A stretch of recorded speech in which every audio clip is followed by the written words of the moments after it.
Bonjour Bérénice. Bonjour Sylvain. Comment ça va aujourd'hui? Ça va, c'est votre anniversaire, alors c'est jour de fête. On va commencer ces infos avec on peut pas ne pas en parler, bien évidemment. Laurence en a parlé toute la matinée, bien évidemment aussi. C'est la dissolution de l'Assemblée nationale. Et oui, alors dissolution annoncée par Emmanuel Macron dimanche dernier à la suite des résultats des élections européennes. Je vous apprends rien. Pour ceux qui n'ont toujours pas compris, parce qu'on a encore des questions, les députés ne sont donc plus députés. Tous les travaux législatifs en cours ont été stoppés, les projets de loi ont été suspendus. Forcément, cela a un impact sur la politique du logement, puisque certains projets de loi concernaient ce secteur et avaient justement pour objectif de le relancer. Donc tout a été stoppé concernant le logement également, notamment un projet de loi donc sur la fiscalité du marché locatif, un projet de loi sur la rénovation énergétique et une proposition de loi sur la portabilité des prêts. Vous savez, on en avait parlé dans cette émission pour aider certains Français à acheter parce que c'est compliqué d'acheter depuis l'année dernière. Alors c'est assez inquiétant car vous le savez, on ne cesse de le répéter, on manque cruellement de logements en France. Pour qu'il y en ait plus, faut évidemment construire, mais pas que, faut aussi inciter les Français à investir dans la pierre, à devenir propriétaires, c'est important. Bien sûr, et en fait, d'ailleurs, les Français aujourd'hui sont un peu dans l'incertitude. On a même un ministre du Logement qui s'est mis en campagne. Oui, Guillaume Kasbarian, alors le ministre délégué au logement, est en campagne donc pour les élections législatives. Je rappelle les dates, même si vous l'avez dit ce matin Laurence, les 30 juin et 7 juillet prochains, c'est important. Guillaume Kasbarian est candidat dans la première circonscription d'Eure-et-Loir. Et d'ailleurs, hier, pas plus tard qu'hier, Guillaume Kasbarian a partagé son avis sur un réseau social, sur X notamment, sur les dangers de ce qu'on appelle, lui, le nouveau Front Populaire. C'est le nom du parti, l'Alliance de gauche, qui réunit aussi l'extrême gauche. Oui, un des dangers, selon le ministre, c'est que le nouveau Front Populaire veut abroger la loi Kasbarian. Vous savez, la loi anti-squat. Absolument. Alors, pour Guillaume Kasbarian, il l'a dit, il l'a tweeté sur X, abroger cette loi, c'est réautoriser le squat, et il n'a pas tort.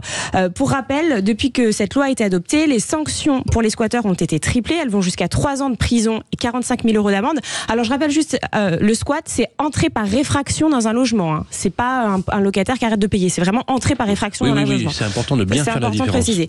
Le délit d'introduction donc de le domicile a été étendu aux résidences secondaires. La procédure d'expulsion express sans recours à un juge a été élargie aux logements vacants. Si un propriétaire a un logement qui est squatté, il porte plainte. Il doit faire constater l'occupation. Voilà, ça doit être validé.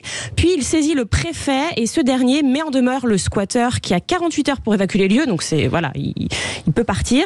Et si le squatteur décide de rester dans les lieux malgré tout, une évacuation forcée aura lieu entre 24 heures s'il s'agit du domicile, donc de la résidence principale, et 7 jours si c'est un autre local d'habitation.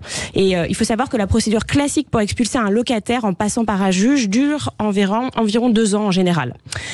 Cette loi a aussi accéléré les procédures en cas d'impayé de loyer. Donc là, c'est autre chose, c'est pas un squat. Mais si un locataire arrête de payer son loyer, ça fait partie de cette loi. Il est prévu dans les contrats de bail désormais une clause de résiliation de plein droit que le propriétaire peut activer sans avoir à engager une décision en justice.